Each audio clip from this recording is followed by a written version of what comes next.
vraiment tous. Il y a quelque chose de commun, puisqu'on en a parlé hier, c'est bien cette question-là, l'avenir de la jeunesse, et pourquoi il peut y avoir cette radicalisation-là, qui en existe aussi.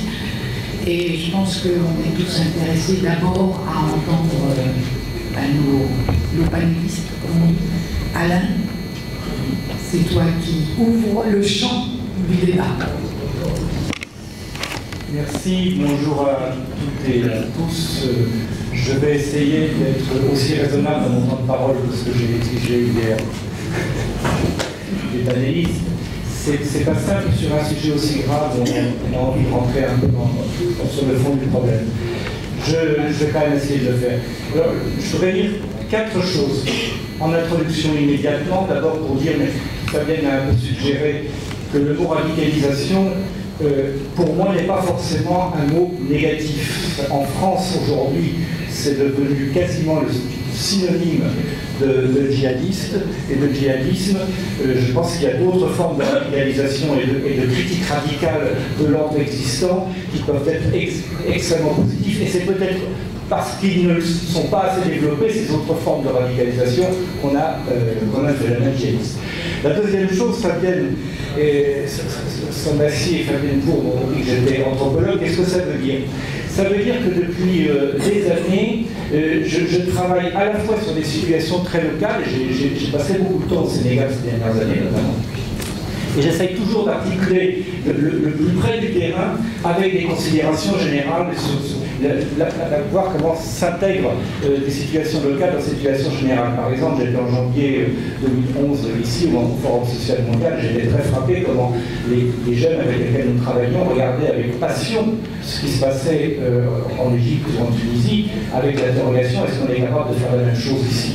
De la même façon que le 24 juin 2011, le lendemain du 23, un certain nombre de journaux avaient titré des choses intéressantes. Il y en a un en particulier, je crois que c'était le Populaire, qui avait dit « La jeunesse a transformé la place Soweto en place Tahrir ». Ça m'avait beaucoup frappé. Donc il y a toujours une articulation entre les deux, ce qui ne signifie pas que les situations locales ne gardent pas leur singularité, mais elles s'inscrivent dans des situations générales. Et je travaille dans ce cadre-là depuis mes deux ouvrages en attestent, sur la violence depuis plus de 10 ans. Et c'est à partir de ce travail sur la violence, je vais vous dire 2 mots, que j'en suis venu à l'hypothèse que le djihad était d'abord et avant tout aujourd'hui un phénomène politique grave, mais un phénomène politique qui était d'une certaine façon un peu la face obscure de la mondialisation que nous subissons et que nous combattons. Alors c'est un phénomène qui n'est pas complètement mondial, mais qui quand même a une extension au moins sur 3 continents, régionales. Les 2 cartes que je vous propose là en attestent même pas complètement, parce qu'en réalité, il y a aujourd'hui des ramifications et des situations marquées par le djihadisme et par l'État islamique en Indonésie, en Chine, bien au-delà de la carte à droite, et avec à chaque fois des inscriptions dans des situations locales très particulières. Par exemple, la carte de gauche, les points correspondent au nombre proportionnellement au nombre de ressortissants du pays concerné qui sont partis en Syrie pour combattre dans les troupes de Daesh. La France est au 4e rang. Après l'Arabie Saoudite, le Maroc et la Tunisie, contrairement à ce qu'on peut entendre en France, c'est pas pour la France simplement un dégât collatéral. C'est-à-dire que la France a une situation qui la met en plein dans le phénomène, y compris les djihadistes français qui sont en Syrie ne jouent pas un rôle marginal dans l'organisation de l'État islamique. Alors, j'ai parlé de mondialisation.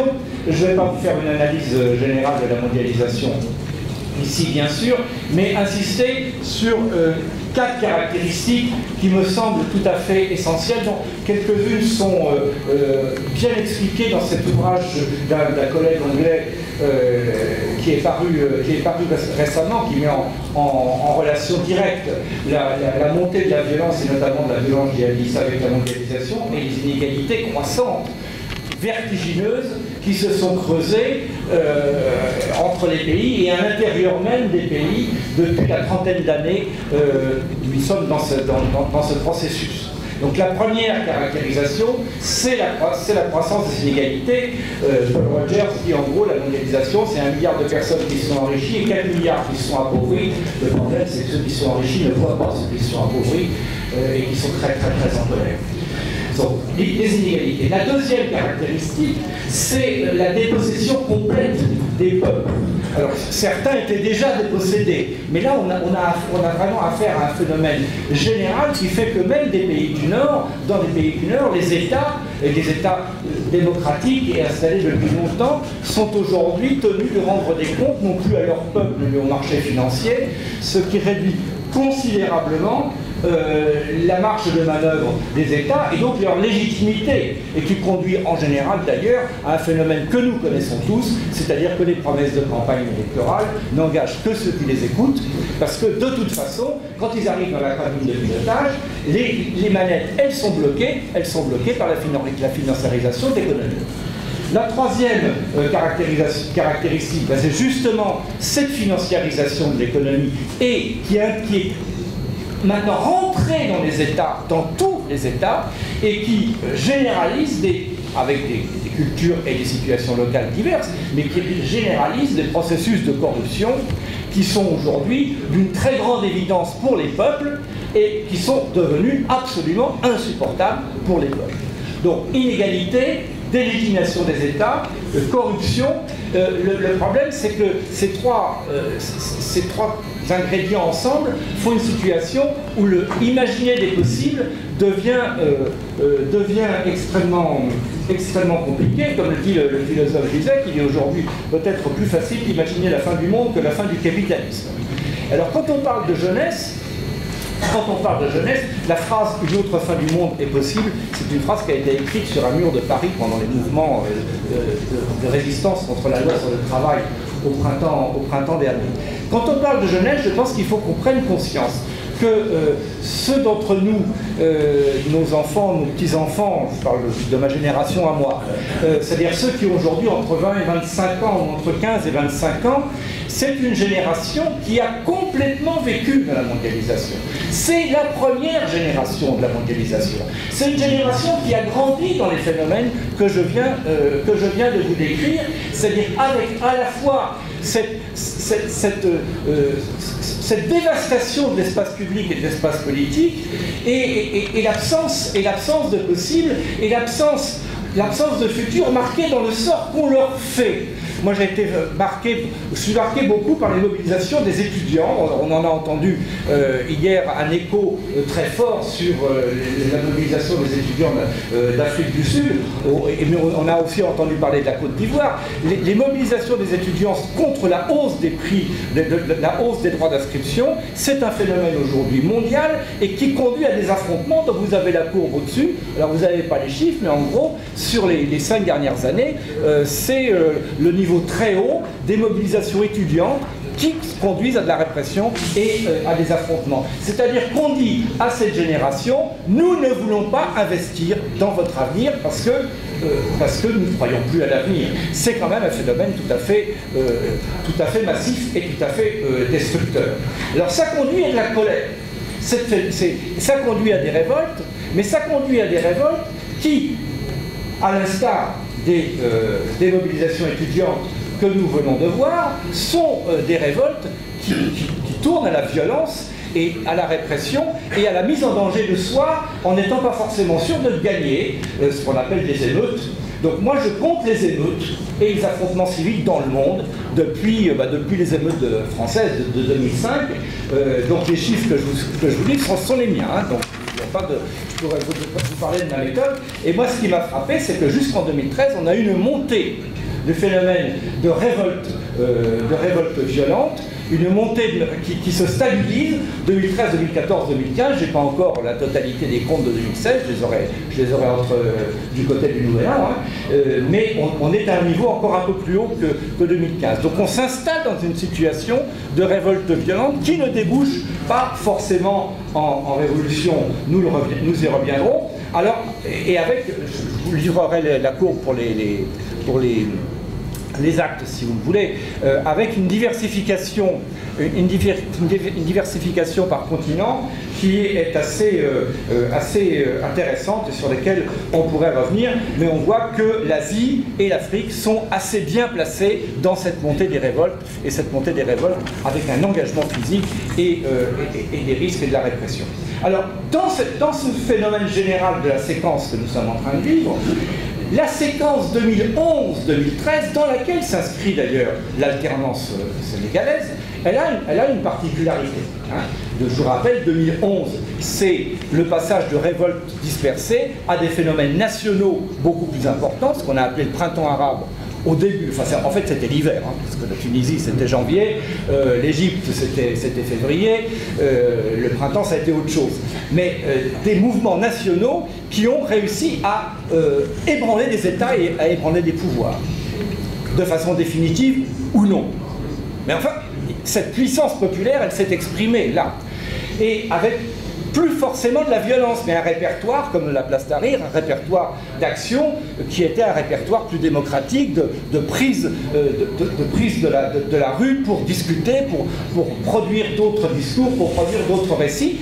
Répertoire qui a été repris de l'autre côté de la Méditerranée au printemps, au mois de mai, avec les indignés en Espagne et en Grèce. Puis, en octobre, ça a traversé de l'Atlantique et c'est devenu Occupy Wall Street dans le continent américain, puis ça a diffusé. Donc voilà une année de soulèvement extrêmement intéressante qui s'est prolongée en 2012-2013 avec d'autres soulèvements nationaux en Turquie, au Brésil et en Ukraine, mais avec d'autres, puis au Canada aussi, autour des étudiants. Cette séquence s'arrête en 2013. Il y a un reflux, car il y a quand même des limites dans cette affaire. Les limites, c'est que la subjectivité collective qui était celle de ces insurgés et de tous ceux qui se sont soulevés, c'est qu'ils ont réussi souvent, mettre à bas les pouvoirs auxquels ils étaient confrontés, mais il n'y avait pas de stratégie de remplacement. C'était le dégage qu'on a connu en Tunisie, qu'on a connu en Égypte, qu'on a connu au Sénégal. D'une certaine façon, c'est-à-dire la volonté absolue d'une alternance, mais pas seulement sur la construction d'une alternative, mais sans une stratégie comme celle qui était les stratégies révolutionnaires du XXe siècle, c'est-à-dire d'installation du peuple dans le pouvoir.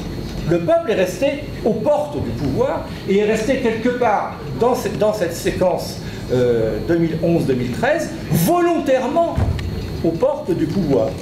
Parce que... Pardon ? C'est parfait. J'arrive à ma dernière courbe. Et ça a été d'une très grande puissance pour mettre à bas ses pouvoirs, mais ça a été d'une très grande fragilité dans l'après sur le contrôle possible de ce qui pouvait se faire, sur le fait de pouvoir ou non porter des exigences et des revendications et de poursuivre la transformation. Donc on est après ce mouvement-là. 2011-2013, c'était un grand moment de mobilisation. Nous sommes dans l'après. Et on voit bien d'ailleurs qu'un certain nombre de phénomènes d'émeutes et d'émeutes massives sont réapparus depuis 2013. Je pense par exemple aux émeutes aux États-Unis autour de la mort de jeunes. Alors, puisqu'il me reste maintenant 4 minutes, je vous invite à réfléchir maintenant sur cette dernière courbe. Je vous l'explique. On la voit mieux sur l'écran là-haut. La petite courbe en rouge, c'est la même que celle que vous avez vue tout à l'heure, c'est les comptes des émeutes et des affrontements civils que j'ai fait moi. Donc on voit bien la montée jusqu'en 2011, puis une stabilisation, voire même un petit tassement en 2013-2014 dans ces révoltes de masse qui avaient à se confronter à des pouvoirs. Ce sont des révoltes qui peuvent être extrêmement diverses, j'ai oublié de vous dire, à des échelles différentes, nationales ou très locales, et sur des questions, les explosions de colère, ça peut se faire, on l'a connu ici, sur des coupures d'électricité. Hein. Voilà, sur les coupures d'eau, sur l'arrestation de quelqu'un, etc.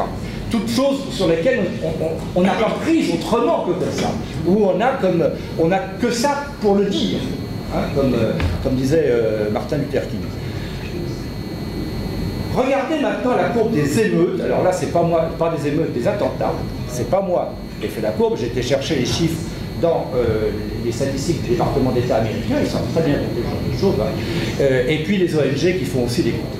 Et là, on voit. Bon, d'abord, on voit le passage d'Al-Qaïda à Daesh.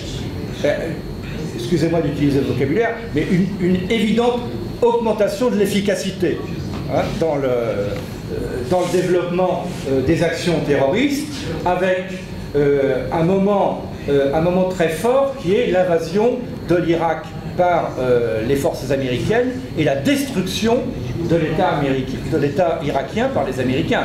Ils portent une responsabilité considérable qui a été parfaitement intégrée dans la stratégie, la nouvelle stratégie djihadiste qui est portée par les fondateurs de Daesh et qui s'expose dans un livre qui s'appelle « La gestion de la barbarie », qui est publié à peu près à ce moment-là. Et on voit bien que la séquence 2011-2013 est un moment sur lequel cette nouvelle stratégie va pouvoir surfer, voire à partir de 2012-2013, le sentiment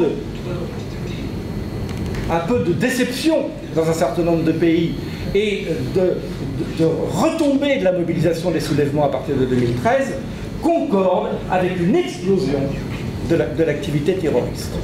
Donc on a bien, toutes choses égales par ailleurs et sans effacer toutes les argumentations religieuses qui sont portées mais qui correspondent aussi à une confessionnalisation de la politique sur laquelle je n'ai pas le temps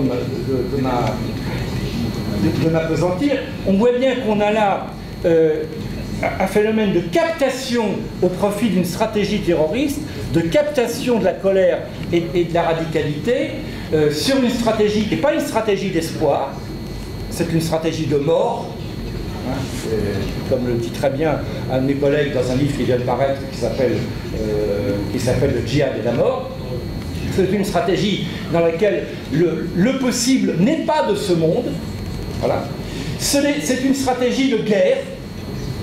L'État islamique tel qu'il s'est constitué et qui a un certain nombre de caractéristiques d'un État, est un État dont le but unique est la guerre et non pas la paix. Donc absence d'espoir, absence de paix et une exigence morale qui se pose comme une exigence morale contre la corruption de la mondialisation. Alors, je pense que quand on a compris quels sont ces trois ingrédients de la puissance de persuasion de l'État islamique, on voit sur quel terrain nous devons travailler. C'est-à-dire que les terrains sur lesquels nous devons travailler, si nous voulons que la force d'attraction de ce mouvement ralentisse, eh bien c'est la reconstitution d'un espoir et d'une vision de l'espoir, et c'est la reconstitution d'une idée de la paix et du développement, et non pas de la guerre. Donc voilà un peu nos tâches. Je sais qu'elles sont énormes, mais il n'y a pas d'autre chemin. Je le dis ici, comme je le dis en France, je ne crois pas que, on peut dire en France, on pense qu'avec la police on va tout régler. Je pense qu'avec un peu d'espoir ça marche mieux.